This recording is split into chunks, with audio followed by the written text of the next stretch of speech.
May anting-anting ang isang babayan dito sa Iloilo. Sinasabing kaya nitong sunugin ang manananggal. Ito ang kwento ko. Ako si Buboy Alacto, taga Sara. Hindi ako laging babayan, hindi rin ako palaging tapang. Isa akong anak ng baryo, anak ng magbababoy at mangisda, naglalaro sa tabing ilog, nagbabasa ng maliliit na kwento sa lamay. Ngayon, kapag may pumapatak sa gitna ng gabi at may humihingi ng tulong, ako ang tinatawagan nila. Hindi dahil gusto ko ang palakpakan, dahil may tumawag sa akin, unang si Uwaw Mente, at dahil may balon kami na hindi nauubos ang tubig. Huwag kang aalis. Kung interesado ka sa mga kwentong ganito, mag-subscribe muna. Baka dumating ang gabi na kakailanganin mo rin ang alam namin dito. Ang unang gabi na naaalala ko ng malinaw ay malamig. Hindi ang uri ng malamig na naiinip ka sa init, kundi malamig na tumutusok sa buto. Nagbubukas ako ng bintana para pakinggan ang aso at narinig ko ang kuliglig na tila huminga. May kumalampag sa pintuan namin. Si Lola Aling Mindang, nanginginig at may daladalang lampara. May aswang sa tunga ng baryo, ang sabi niya. Nilapitan si Lydia sa daplin ng palayan, nagsisirang katawan, parang may kumakain sa loob niya. Hindi kami takot noon, o baka hindi namin alam kung anong takot ang darating. Naglakad kami sa madilim na daan, ang liwanag ng lampara ay maliit na buwan. Nagkita kami ni Uwaw Mente sa gilid ng tore ng bahaw, malapad ang balikat, mahinahon ang mukha. Hawak niya ang isang baston, matibay, may butil-butil na ukit, at may nakatali sa dulo ang isang piraso ng panaling. Isang anyo ng panggatong o pananggalang na gawa sa abaka at bala ng bato, ginagamit sa ilang ritual. Hindi siya mukhang taong magpapakitang gilas, mukhang tao lang na alam kung paano katuturuan tumahimik. Hindi siya ordinaryong may sakit, sinabi ni Uwaw sa akin, halos bulong. Kailangan ng tamang paglapit. Huwag mong ugaling magbiro sa oras na iyon. Makinig ka. Sumunod kami. Nasa gilid si Lydia, buhok niya nagkalat, buto ng kanyang mukha nakaipit sa ilalim ng malamig na pawis. May amoy ng usok sa hangin, hindi yung tinaip ng nasusunog na damo lang, kundi usok na may lambing at may tari, usok na waring may kasamang dasal. Narinig ko ang pagkahagulgol ng aso sa malayo, mga nanonood na kapitbahay na may hawak na pamaypay at mga palad na kumakapit. Lumapit si Uwaw, umikot ng 3 beses. Ito ang unang pag-uusal ng ritual na hindi niya ipinaliwanag ng buo sa akin noon. Sinabi lang niya na para siguro. Hinawakan ng panaling at idinikit ang dulo ng baston sa lupa. Humiga siya sa lupa, itaas ang mga palad at nagsimula siyang umawit. Hindi tugtog ng kantang alam mo, kundi isang himig na tila galing sa ilalim ng lupa. Paunti-unti, humupa ang iyak ni Lydia. Sumilip ang liwanag sa kanyang mga mata at parang may lumunok na anino mula sa dibdib niya. Nang tumayo si Uwaw, nagkaroon ng maliit na singaw sa dulo ng panaling. Usok na pumuslit palabas, kaunting nagliyab na parang maliit na sinag. Ano yan? Tanong ko sa kanya pagka-uwi namin. Tahimik lamang siya at ngumiti. Huwag kang magmadali, Buboy. Huwag palakasin ang tanong. Makikita mo rin ang kailangan mong makita. Hindi iyon ang huling pagkakataon na nakita ko siya. Si Uwaw ang unang nagturo sa akin hindi lang ng galaw, kundi ng pakikinig. May isang gabi na nanaginip ako ng isang ilaw na bumabalot sa isang balon. Balon, isang onting tubig na inukit sa lupa, pinaniniwala ang pinagkukunan ng lunas. Sa panaginip, may 2 kamay na naglalagay ng alay sa gilid ng balon. Kaunting asin, luha ng hayop at isang piraso ng abaka. Nagising ako na parang may tinuhog sa dibdib. Hindi ko sinabing panaginip iyon lamang. Sinabi ko sa mga matatanda. Tiningnan nila ako ng may kakaibang tingin. May halong takot, may halong pag-aalala, may halong pag-asa. Si Tio Rohel ang unang lumapit at nagbigay ng basbas. Ang basbas ni Tio Rohel ay hindi basta paglalagay ng kamay. Siya ang uri ng tao na may boses na malalim at mga mata na parang palay na hinog sa dapitapon. Ilang beses na siyang nag-ingay sa amin mula sa bukid dahil sa sakit o dahil may nawawala. Di biro ang pagkilala niya sa hangin. Kung tatanggapin mo, Buboy, sabi niya habang hinahawakan ang aking mga kamay, hindi na ito laro. May oras, may gabi, may kapalit. Ang gabay ay hindi gumagawa para sa sariling kapakanan lamang. Tumayo siya, humigop ang tabako at binigay niya ang unang tanda sa akin, isang maliit na piraso ng kahoy na may ukit. Hawak mo na ang una, sabi niya, at may napatingin ako sa kanyang mga mata na para bang may nakita siyang anino ng nakaraan. Paglalarawan ng balon. Nasimulan namin ang paghuhukay sa isang gabi na hindi kami makahinga sa init ng araw. Hinukay namin ang lupa sa isang gilid ng bakuran ni Masal. Si Masal ang pinsan ko at ama ni Tisoy. Ilang linggo na siyang nag-aalala dahil ang kanyang anak ay tila may mga bangungot na hindi matanggal. Habang naghuhukay, naramdaman ko ang kakaibang lamig mula sa lupa kahit na init ng tanghali. May mga taong nanunood, may nagdadala ng kain, may naglalagay ng palaspas para hindi agad madurog ang putik sa paa ng mga naglilinis. Nang unang tumaas ang tubig, may malabong liwanag na sumilip mula sa loob. Hindi liwanag na makikita sa araw, kundi liwanag na para bang nagmumula sa nasasakupan ng balon. Ang tubig ay malamig, malinis sa lasa at may kakaibang amoy, parang amoy ng dahon ng luya pagkatapos ng ulan. Sinabi ni Tio Rohel na ang balon ay hindi basta pinagubay. Ito ay pinaniniwala ang sinaniba ng gabay, paliwanag niya. Kailangan mong kilalanin ang Panginoon ng balon, hindi mo siya pwedeng basta gamitin. Kaya may prosesong ginawa, 7 araw ng paglilinis, 7 gabi ng pag-ikot at pagsasayaw habang sinasali ng hangin gamit ang kamangyan. Isang piraso ng kawayan na hinihipan at inuusok para tila nakikiba ang hangin. Sa loob ng mga seremonya, ako ang madalas na hindi makatulog. Nasasakyan ko ang kaba ng tungkulin, ang pagod sa katawan, ang pagkapuno ng pamilya ng pangamba. Minsan, kinakalimutan ko na may sarili ring mundong may mga anak at asawa akong kinakailangang balanse. Ang unang totoong pagsubok sa akin ay hindi malaking engkwentro. Ito ay isang gabi na hindi inaasahan. Si Lydia na mahusay na gumaling noong unang encounter ni Uwaw ay biglang bumalik sa karamdaman. Hindi kami sigurado kung nagbalik ang iyon o kung may bagong bagay na dumating. Ang kanyang mga magulang ay sumigaw nang kumatok kami. "Buboy, tulungan mo kami! Hindi namin matanggap na bumalik siya." Lumabas ako sa bahay na nangangapa sa kadiliman. Bit-bit ang balon sa baso, hindi isang yaman ng tubig, kundi isang maliit na timba at konting kandila. Umupo kami sa gilid ng kama ni Lydia. Hawak ng kanyang ina ang kamay niya na parang may hawak na pag-asang hindi maglalaho. May katotohanan ang pagkabilib na hindi ko mapaliwanag. Nag-umpisa ako ng mga bagay na natutunan kay Uwaw. Nag-ikot ako sa silid ng 7 beses, hindi dahil may sinasabi akong numero ay may magic, kundi dahil ang galaw ay nag-iingat ng aking isip mula sa pagod. Huminga ako ng malalim, humuni ng orasyon na itinuro sa akin, mga linyang hindi ko banggitin ng buo dito dahil may punto ng pag-iingat at pagrespeto, at dahan-dahan naglagay ako ng tubig mula sa balon sa bibig ni Lydia. Hindi ako nagdired na sabihin na magpapagaling ito dahil hindi ganoon ang kalikasan ng aming gawain. Sinabi ko lang, "Inay, huminga ka, kapit ka sa atin." Pagkalipas ng ilang oras, unti-unti siyang nagising, nagsimulang huminga ng malalim.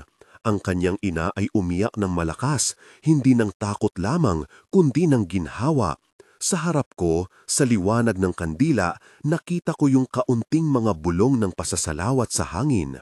Mabilis na kumalat ang balita, ang balon, ang aming basbas at ang paraan ni Uwaw at ni Tio Rohel ay naging sentro ng mga tsismis at ng pag-asa. May nagsabing ito ay biyaya, may nagsabing isang delusyon lamang. May mga dumating na babae na may dalang anak na may lagnat, mga kalalakihang kinulimbat ng anito o kung anumang pangalan nila ang ibibigay ng bawat pamilya. Ang komunidad ay nagbahagi ng hatian. May tiwala, may pag-aalinlangan, may pagdiriwang. May nagtatalo sa kapehan tungkol sa kung sino ang dapat tumanggap ng basbas. May nag-uusap sa bangketa tungkol sa posibilidad na magbukas ng medical na sentro na may pahid mula sa balon. Lahat ng ito ay normal sa isang maliit na baryo na hinahawakan ng lumang paniniwala at bagong pag-asa. Ngunit hindi maiiwasan ang mga pagiging kontrobersyal at doon nagsimulang lumitaw ang tunay na peligro. Isang hapon, isang araw na parang ordinaryo, may nag-uwi ng kwento na may nakita raw na kakaiba sa itaas ng bubong ng lumang kasiliyas, dating CR sa ating salita. Ang nakakita ay isang batang malapit sa tindahan. Parang may nagbalot ng duya na lumilipad, ang sabi niya. Hindi ko agad inisip na manananggal, hindi ko rin muling nasabi na hindi. Alam mo na, ang manananggal sa kwento natin ay hindi laging may pakpak na naglalagablab. May iba-ibang uri. May mga naglilibot na tinatawag na manunugis. May ibang anyo na hindi mo agad mailalarawan. Kapag ang usok ng kwento ay napupuno ng takot, mas madaling madagdagan ang imahinasyon. Dumating si Masal sa amin na malamlam ang paghinga. Ang kanyang maliit na anak na si Tisoy ay tilang inuubos ang gabing iyon. Pagtulo ng pawis, mga matang halos nakapikit sa takot, mga panginginig. "Buboy," sabi ni Masal, "kailangan mo siyang tingnan. Hindi kami makatulog." Umupo kami sa gamutin at doon ko naalala ang unang gabi ng panaginip ko, ang basbas ni Tio Rohel at ang tubig mula sa balon. Hindi sapat ang karaniwang pag-ikot at pag-inom ng tubig. Ito ang pagkakataon na sa pilitang pinagkalooban kami ng gawaing mas seryoso at doon nagsimula ang usapan tungkol sa isang bagay na tatawagin ng mga matatanda, isang anting-anting. Ang anting-anting na iyon sa aming konteksto ay hindi isang piraso lang ng papel na may nakasulat na pangalan o isang kwintas na may nakatagong tawas. Sa amin, ito ay mas komplikado. Isang kombinasyon ng tungkod, baston na pinag-ukit ng tanda ni Tio Rohel. Isang maliit na espiritual na bala na inihulma sa palad ng mga matatanda. Espiritual na bala, hindi ito literal na bala ng baril. Ito ay isang simbolikong hugis na pinapalaman ng panalangin, langis at laway ng komunidad. At isang piraso ng kamangyan na sinusunog para makagawa ng usok. Pinagdugtong-dugtong namin ang mga bagay na ito gamit ang puting sinulid at pinag-ukitan ng mga linya. At sinasabing kapag pinagana, ito ay naglalabas ng isang uri ng init o liwanag na hindi lamang nakikita kundi nararamdaman, parang apoy na pumupukaw sa loob ng dilim. Taning si Tio Rohel ang may pinakamalawak na paniniwala sa ideyang ito. Hindi ito basta apoy, sabi niya habang pinagmamasda ng kamay ko. Ito ay pag-igting ng pananalig. Kung walang pananalig, anting-anting lang yan. Pwede mong gawing pampalamuti. Ngunit kung may pananalig, ito ay nagiging daluyan ng pag-iwas. Hindi niya sinabing laging gagana. Hindi rin namin ipinangako iyon. Ngunit bilang praktikal na pamamaraan, ang pagsanib ng tatlong elemento, baston, espiritual na bala at usok ay nagbibigay ng praktikal na reaksyon sa ilang uri ng aswang sa aming karanasan. Ang pag-iwas, ang paglanghap, ang pagbibigay ng sakit na pumipigil sa kanilang paglapit sa tao. Ang paggawa ng anting-anting ay hindi rin simpleng paggawa ng alahas. Ito ay ritual. May 7 ulit na pag-ikot sa isang maliit na bintana, may pag-awit ng orasyon na matagal nang pinagpasa-pasa sa mga matatanda. May handog na mantika, asin at kaunting luha mula sa loob ng kamay ng may hawak. Maliit, maingay na seremonya na parang tugtugan ng mga hangin. Pinagmalasakit namin ang bawat ukit sa baston. Nilaan namin ang oras upang punuin ng sinseridad ang espiritual na bala. Sinunog namin ang kamangyan sa harap ng balon at hinalo namin ang amoy ng usok sa tubig. Nagsaing kami ng tinapay. Dahil sabi ni Tio Rohel, ang ulam at pagkain ay dapat kasama. Ang ritual ay hindi dapat gutumin ng katawan. Habang ginagawa namin ito, naramdaman ko ang pag-ikting. Dumarami ang mga nagmamasid, mga kapitbahay na hawak ang lampara, ang mga kabataan na hindi makapaniwala, at mga matatandang may tila karanasan na hindi na ituro sa aklat. May isang sandali na parang huminto ang hangin. Ang usok ng kamangyan ay lumutang sa hangin, pumailan lang sa ilong at nagdulot ng kalungkutan at ginhawa ng sabay. Ang espiritual na bala na ginawa namin ay maliit lamang, kasing laki ng dulo ng daliri. Ninilayan namin ito, nilukuban ng tela, at inilagay sa loob ng isang sisidlan na gawa sa kawayan. Hindi namin itinuro sa lahat ang buong proseso. May bahagi na iniingatan lamang dahil ito ay napapaloob sa pananampalataya ng komunidad. Hindi ko malilimutan ang gabing iyon dahil may maliit na insidenteng nangyari. May naglakad na pusa sa bakuran, isang pusa na laging naglalakad sa bahay namin. Napansin namin na tumingin siya sa kahoy kung saan nakatayo ang baston at humiyaw ng malakas. Hindi dahil natakot lang, may kakaiba siyang reaksyon. Lumayo siya, parang nasunog ang ilong. May maliit na smoldering, maliit na usok na nagwawon sa dulo ng baston. Hindi lantay na apoy, ngunit parang liwanag na hindi agad maipaliwanag. Huwag na, bulong ni Tio Rohel, ito ang palatandaan. Hindi namin sinabing iyon ang mangyayari sa manananggal. Ngunit iyon ang unang biro sa aming puso na nagsabi na may epekto ang pinagdugtong-dugtong naming mga bagay. Lumipas ang mga araw at ang baryo ay nagsimulang mag-ingay. Ang mga taksil na nagtatalo ay paliwanag na naman. May ilan na nagsabing sadyang swerte lang. May ilan na nagtakip ng bibig. May ilan kumakatok para magpa-blessing. Sa loob ng gitna ng lahat ng ito, ang aking buhay ay napuno ng gabi. Gabi ng pag-ikot, gabi ng pag-iingat, gabi ng pag-iyak kapag hindi kami nakahanap ng lunas. Ang pagiging babayan ay hindi palaruan. Ito ay oras ng sakripisyo. Minsan nakalimutan ko nang kainin ang ulam na inihanda ko para sa pamilya. Minsan umuuwi ako na may mga sugat sa kamay at may mga marka sa noo mula sa pagkabuhol ng pag-ikting. Ngunit may isa pang bagay. Napagtanto ko na kapag tinawag ako, hindi na ako nag-isa. May mga kasama kami, mga pamangkin, mga kaibigan at mga matatanda tulad ni Tio Rohel at si Uwaw. Isang gabi, may dumating na kakaibang balita mula sa kabilang barangay. Isang babae ang nakita na parang nilalamon ng anino at nabitawan ng pag-iyak. Ang mga detalyeng kanilang ibinahagi ay malabo. May sinasabing pakpak, may sinasabing maladaga, may sinasabing magandang anyo sa araw at nagiging halimaw sa gabi.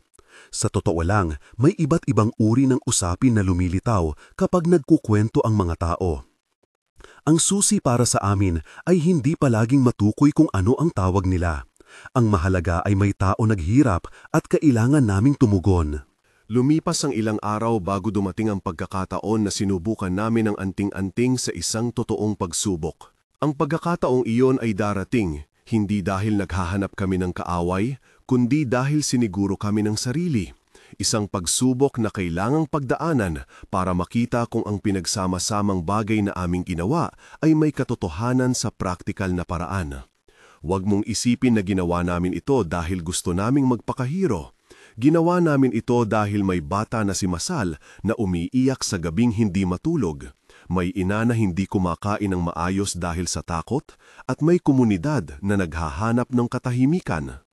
Inihanda namin ang ritual sa isang lugar na malapit sa balon. Nagdala kami ng mga lampara, ng maliit na palayok ng tubig mula sa balon, ng kamangyan at ng bagong anting-anting na ipinag-iingat namin sa loob ng tela. Ang mga tao ay nagpaulan sa gilid. May dala-dala ring tabo at putsal dahil may mga sinasabing ang ilang ritual ay nangangailangan ng paglagay ng tubig sa bibig o pagdilig sa paa. Bago nagsimula, tumalikod ako at tumingin sa mukha ni Masal. Alam kong pogod ka na, sabi ko, pero kailangan kong gawin ito. Maya-maya, hinawakan ko ang anting-anting at naramdaman ko ang init ng palad ni Tio Rohel sa likod ko. Huminga ako ng malalim. Bago ko pa man gamitin, may isang maliit na gulo sa dulo ng kalsada. Isang grupo ng mga batang lalaki ang nagsigaw, may nakita raw silang anino. Dito, sa gabi na iyon, napuno ng tensyon ng aming mga lalamunan. Parang lahat ay humihilik sa hangin na gustong pigilan ang pagluwal ng takot. Hindi namin iniasahang magsisimula na agad ang engkwentro, pero ang kwento ng anting-anting, ang basbas sa balon at ang pagkilos ng komunidad ay nagtatakda ng mga hakbang. Dito huminto ang kwento sa puntong ito, sa pag-ikot ng hangin, sa amoy ng kamangyan, sa lampara na kumikislap at sa paghawak ko sa isang bagay na sinasabing makakatulong magtaboy ng dilim. Hindi pa tapos ang laban, hindi pa rin malinaw kung ano ang tunay na magiging resulta. Ngunit bago pa man sumiklab ang gabi, may isang huling bagay na tumunog sa aking tenga. Ang uwak sa tuktok ng puno, ang pag-ungol ng aso mula sa dulo ng kalye at ang malalim na huni ni Tio Rohel na parang nagsasabing, "Maghanda kayo, dapat may tapang at may pag-iingat." At sa pagsindi ng maliit na usok mula sa kamangyan, alam kong isa itong gabi na iiwan ng marka sa akin at sa buong baryo. Huminga ako ng malalim nang magsimulang umikot ang mga tao. Hindi dahil panuntunan lang, kundi para hindi ako makalimut na may mga mata at puso sa likod ko. Ang ilaw ng lampara ay kumakabog sa mga pader ng bahay ni Masal. Ang mga anino ng puno ay naglalaro sa lupa na parang mga kamay na nagmamakaawa. Hawak ko ang anting-anting, pinapasan ko siya na parang hindi na lang bagay, kundi isang pangako, at ramdam ko sa palad ang init na hindi lamang mula sa balat ng tao, may init na parang humahaplos mula sa loob. Tinawag namin ang pangalan ni Tio Rohel ng mahinahon. Siya ang una sa pag-awit at sinundan siya ng pagdaloy ng boses ni Uwaw.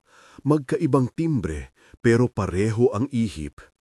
Ang 7 ulit na pag-ikot ay dumaan ng tila bang isang hiyaw na walang tunog. Umiikot kami, hinahawakan ang tabo na may tubig mula sa balon, pinaghalo ang mahinang usok ng kamangyan sa pagitan ng aming mga palad at ipinuslit ang anting-anting mula sa likod ng tela. Nag-uumapaw ang aming puso, ngunit hindi siya ungkoy na takot lang, iyon ay timpla ng pananagutan at pananalig. Isipin ninyong lahat, ang inyong anak, ang inyong asawa, ang inyong kapitbahay, ani Tio Rohel ng mababa. Hindi tayo nag-aagawan ng pangalan dito. Kung may gagawin, gawin natin ng may pagkakaisa. May tulo ng pawi sa kanyang dahi. Ang kanyang kamay na dati ay matatag sa araro ay nanginginig ngayon, ngunit hindi dahil natatakot, kundi dahil may bigat na ipinapasan. Bago ko pa mailabas ang anting-anting, may humuni si Masal, isang uri ng pag-iyak na halos malapit ng masira ang kanyang dibdib. "Buboy, kung hindi mo ito, kung hindi mo kami," hindi niya tinapos. Alam ko ang kahulugan ng hindi niya pagsabi. Kung mabibigo kami, mawawala ang isa sa amin. Inilabas ko ang anting-anting, isang maliit na sisidla ng kawayan may sinulid na puti na nakapulot sa likod ng baston at ang espiritual na bala na nakaimbak sa loob. Itinuro ni Uwaw kung paano itugtog ang kamangyan, hindi parang pagsindi ng sigarilyo, kundi para ang usok ay mag-ikod at magtungo sa direksyon ng hangin. May pagkumpas siya, isang maliit na paghatak at isang paghikbi na tila ba orasyon. Sumunod ang aning mga boses at nagsimulang humuni ang himig ng gabi. Una, may kakaibang amoy na lumutang. Hindi basta usok ng nasusunog na bagay. Ito ay usok na may halong halimuyak ng pinatuyong dahon, ng langis at ng puting asin. Lumanghap ako at napansin kong ang amoy ay parang naglilinis ng kaliskis sa paligid ng aking utak. Parang binubura ang mga malilim na guni-guni at tinatanggal ang mga dumi. Ang mga aso sa paligid ay ngumahol ng lantang, ngulit hindi sumalakay. Lumayo sila at inuuna ang kanilang mga buntot. Ang pusa namin na ilang gabi lang na tumalikod sa baston ay tumingin sa akin ng may paggalang at umupo sa tabi ni Masal. Hindi naglaon, may napansin akong liwanag na umusbong mula sa dulo ng anting-anting. Hindi apoy na makikita sa paningin ng lahat, kundi parang liwanag na kumikislap sa loob ng usok. Isang uri ng init na hindi agad nararamdaman sa balat, kundi sa loob ng buto. Ito ang pagkakataon na sinabi ni Tio Rohel, Kapag pinagana, ang anting-anting ay nagiging daluyan ng pananalig. Hindi kami nag-angkin na ito ay palaging gagana. Sinasabi lang namin na may pagkakataong may praktikal na reaksyon ng ilang nilalang na kring-kring ang paglanghap ng usok at nakakaramdam ng init. Sa gilid ng kalsada, may mga taong nakatayo, may nagbabaka sakali. Nag-react ang mga manunugis. Isa ang nagharang at tinusok ang hangin na parabang naglalayon na saktan ang anino. Hindi iyon ang layunin natin. Ang layunin ay pigilan ang paglapit. Ngulit ng tumusok, may maliit na baga ng usok na sumabog sa kanilang kamay. Hindi malaking apoy, kundi parang init na pumihit sa balat at nagdulot ng pang-aatras. May nag-ingay, bumagsak ang babae o ang anyo niya at ang tunog ng pagpakawala ng hangin ay sumunod. Ang ilan sa mga matatanda ay nag-ayuno ng malalim, habang ang mga kabataan ay humingal dahil sa takot at paghanga. Sinubukan ng nilalang na bumangon muli. Sa pagkakataong iyon, itinaas ko ang anting-anting ng mas mataas at nagsalita kami ng orasyon ng sabay-sabay. Ang mga salita ay hindi dapat idetalye dito. May bahagi ng ritual na kailangang panatilihin sa loob ng ating paggalang. Ngulit maaari kong ilarawan ang epekto. Parang may sapot ng init na kumapit sa loob ng katawan ng nilalang. Hindi ito eksaktong pagsunog, hindi gaonong kamatayan. Ito ay isang uri ng pag-igtin na nagdudulot ng sakit at pagkaubos ng lakas. Isang sandaling hindi niya maitakbo ang kanyang sarili. Ang kanyang mga kalangkalansay na parang sinukbit ang hangin at napuna ko ang mga mata niyang naglalagablab ng takot. Sa sandaling iyon, may isa pang pangyayari. Si Tiyonoki na nasa dulo ng linya ay nagtatanggol sa isang grupo ng mga mag-aaral nang may isang panandaliang sakuna, isang pari-pari, isang uri ng pananim o listahan ng material na ginamit sa ritual, ang natumba mula sa isang duyan ng apoy, at ang apoy ay kumalat ng hindi sinasadya. Si Tiyonoki na dalisay ang pag-iisip at naglilingkod ay nasunog ang balikat at binti. Hindi lamang ang balat, kundi ang tela ng kanyang damit ay sumiklab ng mabilis. May sigaw na sumabog mula sa harap at agad kong inutusan ang mga tao na bumalik. Ngunit alam ko ring hindi pa maaaring mawala ng loob ang mga taong nasa gitna. Tinakpan si Tiyonoki ng kumot at binuhusan ng malamig na tubig mula sa balon. Araw-araw kong nakikita ang tubig na humahaplos ng sugat na paraan namin. Ang basang balon ay may kakaibang epekto. May ginhawa sa paso, may lamig sa nana, at may tila pagkukumpas ng pulso na nagpapahina ng apoy sa balat. Ngunit hindi ito milagro sa kahulugan na permanente. Ito ay proseso ng paglinis at paggaling na may kasamang pag-aalaga at panalangin. Sa kanyang pagkasunog, sumigaw ang tiyan ng komunidad. May takot, may pangamba, at may pag-asa rin na ang balon ay hindi basta-basta. Sinimulan namin ang pag-aalaga kay Tiyonoki nang walang pagkakantala. Tinanggal namin ang mga punit ng tela, nilinis ang sugat gamit ang tubig mula sa balon at dinala siya sa ilalim ng bubong ng bahay ni Masal. Ang mga oras na iyon ay puno ng katahimikan, may mga dalampasigan ng pag-aalala, may luha. May isang sandali na akala mo ay natigil ang mundo. Si Tio Rohel na karaniwang matatag ay umiiyak sa gilid nang marinig ang pag-iyak ni Tiyonoki. Ngunit hindi kami nagpanik. Tinakpan si Tiyonoki ng kumot at binuhusan ng malamig na tubig mula sa balon. Araw-araw kong nakikita ang tubig na humahaplos ng sugat na paraan namin. Ang basang balon ay may kakaibang epekto. May ginhawa sa paso, may lamig sa nana at may tila pagkukumpas ng pulso na nagpapahina ng apoy sa balat. Ngunit hindi ito milagro sa kahulugan na permanente. Ito ay proseso ng paglinis at paggaling na may kasamang pag-aalaga at panalangin. Sa kanyang pagkasunog, sumigaw ang tiyan ng komunidad. May takot, may pangamba at may pag-asa rin na ang balon ay hindi basta-basta. Sinimulan namin ang pag-aalaga kay Tiyonoki nang walang pagkakantala. Tinanggal namin ang mga punit ng tela, nilinis ang sugat gamit ang tubig mula sa balon at dinala siya sa ilalim ng bubong ng bahay ni Masal. Ang mga oras na iyon ay puno ng katahimikan, may mga dalampasigan ng pag-aalala, may luha, may isang sandali na akala mo ay natigil ang mundo. Si Tio Rohel na karaniwang matatag ay umiiyak sa gilid nang marinig ang pag-iyak ni Tiyonoki. Ngunit hindi kami nagpanik. Gumawa kami ng mga ritual na pangunang lunas, paglagay ng mga himagsig na damo, paghahaplos ng langis na binasbasan, pag-awit ng maliliit na orasyon, mga gawaing pinagsunod-sunod na nagtutulungan sa pagpapabagal ng hilaw na sakit. Sa loob ng 3 araw, nakita ko ang lamat ng sugat niya na nagmumukhang bumabalik sa kulay ng karne. Hindi buo at hindi ganap na malusog, ngunit may tanda ng pagbabagong buti. Hindi ko sinabing ang balon ang dahilan ng lahat ng iyon. May kontribusyon siya, oo. Ngunit kasama ang pag-aalaga, mga halamang gamot na ibinigay ng kapitbahay at ang kumakasalukuyang pag-ibig ni Tio Noki. Mabuti na lang at hindi nagkaroon ng malalang impeksyon. Naaalala ko pa rin ang takot sa apoy. Si Tio Noki ay nagkaroon ng mga piklat, paalala ng gabi na iyon. Lumipas ang linggo at natuto siyang ngumiti ulit kahit pa ang kanyang balikat ay may bakas na hindi mawawala. Balik sa labanan, ang manananggal ay patuloy na nag-aatubiling lumapit. May pagkakataon na ginawa niyang isang huling pagtatangka. Nag-anyong tao, lumapit sa pintuan ng bahay ni Masal na may pagkukunwaring humihingi ng tulong at sinubukang ilihis ang aming pansin. Ngulit may isa sa amin, isang lola na kilala sa katahimikan na tumayo at tumahol siya ng malakas at ang kanyang tinig ay tila nagpatibay sa hangin.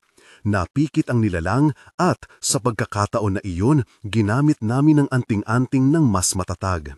May mga sandaling parang tinik ang tumubo sa loob ng kanyang dibdib, maliliit na liwanag na nagliyab at nagwasak ng kanyang lakas.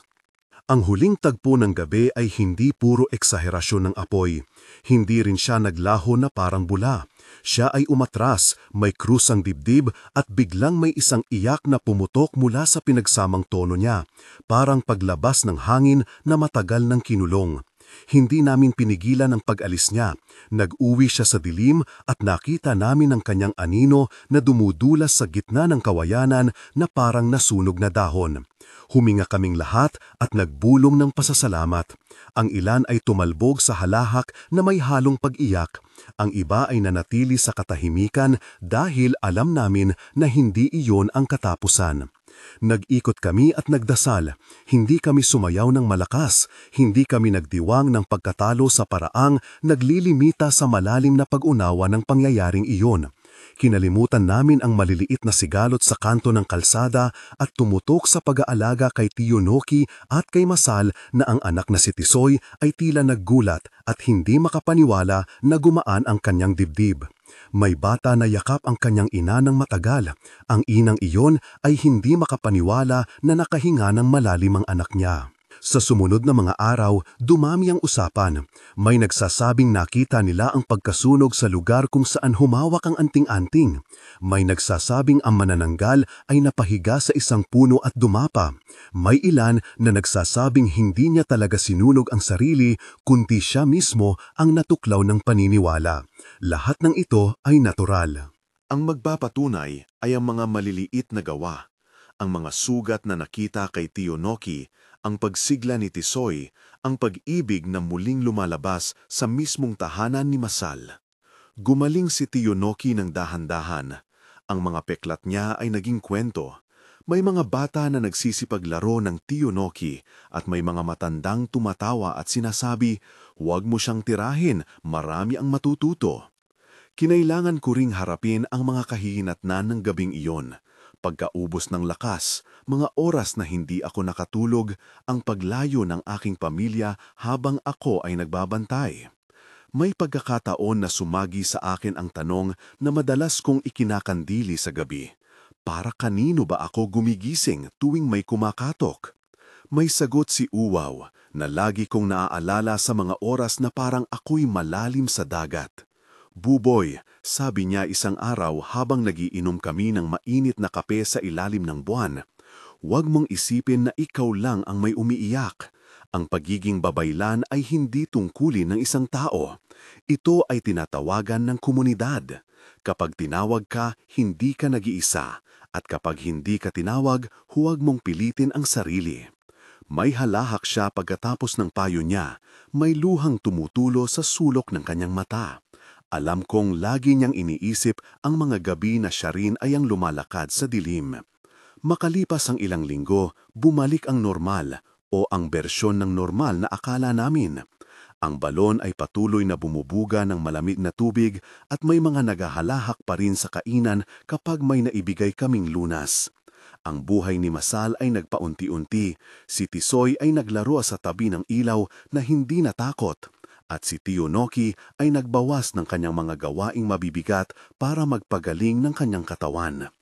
Ang anting-anting ay inilagay namin sa isang banal na sisidlan, hindi para gawing inventaryo o palamuti, kundi bilang tanda ng pag-iingat. Nilagyan namin ito ng karatula na sinabi ni Tio Rohel, "Huwag basta-basta hawakan kung wala sa tamang paghahanda." Kasabay nito, dumating ang araw na dumalaw ang isang delegasyon mula sa kabilang bayan. Mga estudyante ng kultura, may daladalang tanong at dokumentasyon. Nagtanong sila ng magalang tungkol sa mga ritual, sa balon at sa anting-anting. Nagbigay kami ng paliwanag hanggat maaari. Hindi kami eksperto. Kami ay mga taong naglilingkod ayon sa alam at karanasan.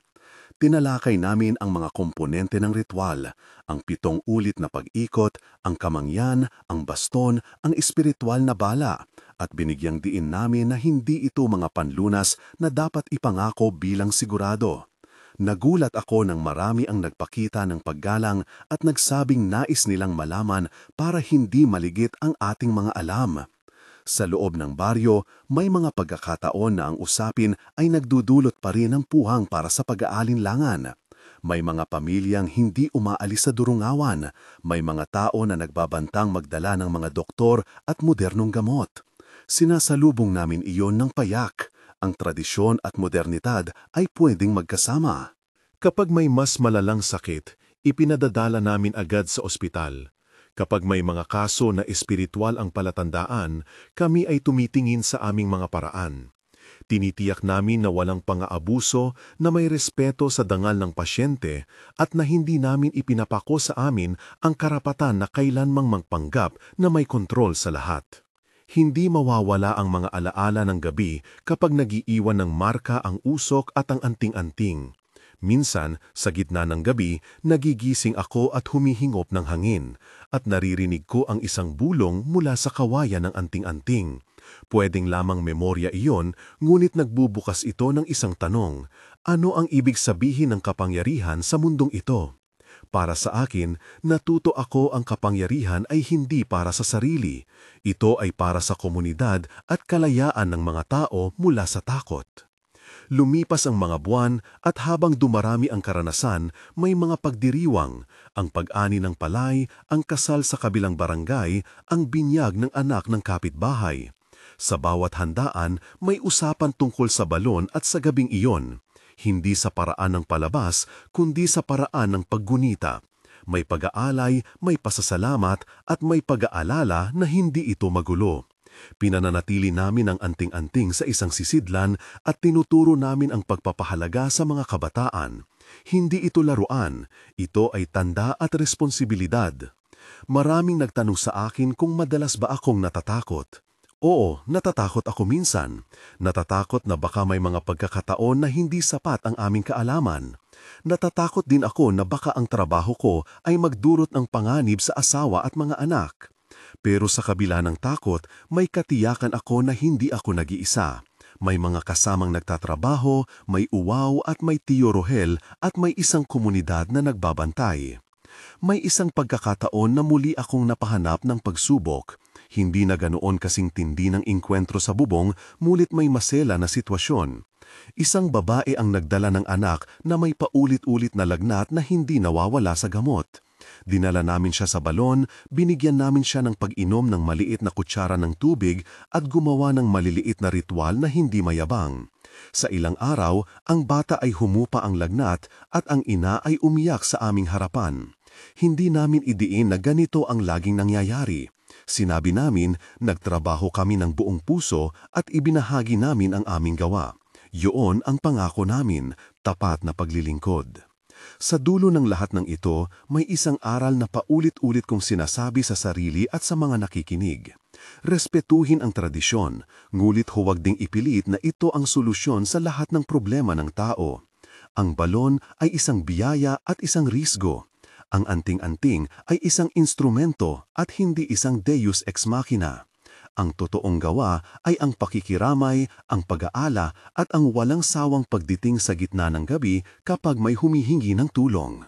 Minsan, kapag nag-iisa ako sa gabi at nakaupo sa gilid ng balon, nakikinig sa padpad ng tubig, naririnig ko ang mga tinig ng nakaraan.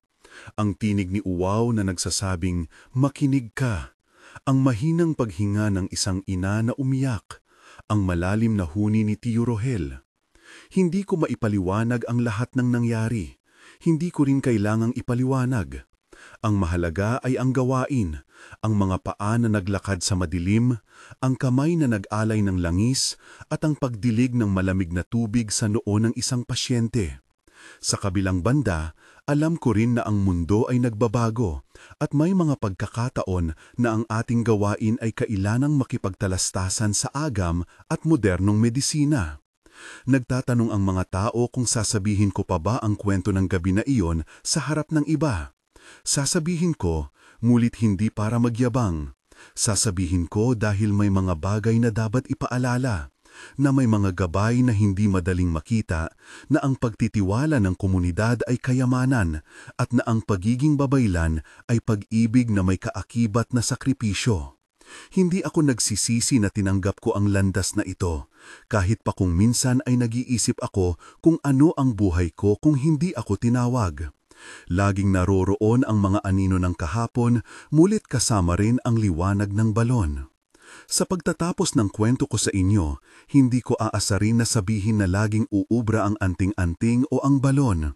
Hindi iyon ang sinasabi ng karanasan namin. Ang sinasabi namin ay may mga sandali na sa pamamagitan ng pagkakaisa, sa pamamagitan ng pag-aalay at sa pagkagalang sa mga lumang paraan, may mga buhay na napapawi ang takot at may mga sugat na unti-unting gumagaling. Ang anting-anting na, gaya ng nabanggit, ay pinagsamang baston, espiritual na bala at usok ng kamangyan, ay isang paraan lamang na ginamit namin ng may pag-iingat at hindi bilang pangako ng walang hanggang katiyakan. Kung mayroon kayong natutunan mula sa kwento na ito, sana ay hindi lamang ito maging katangang isip na nakaaaliw. Sana ay maging paalala ito na ang kultura natin ay may kabuuang yaman ng karanasan at pag-asa. Kung makakaya ninyo, igalang ang mga tradisyon at magtanong ng may paggalang. Kung kayo ay may pagkakataong tumulong sa komunidad, huwag mag-atubiling mag-abot ng tulong sa paraang praktikal. Bago magtapos, pakiusap lamang, suportahan ang channel, mag-like at mag-subscribe, hindi para sa akin lamang, kundi para mapanatili natin ang mga kwento at aral, at para itaguyod ang pagkagalang sa ating mga babaylan at sa kanilang mga tradisyon. Salamat sa pag-upo sa tabi ko sa gabing ito.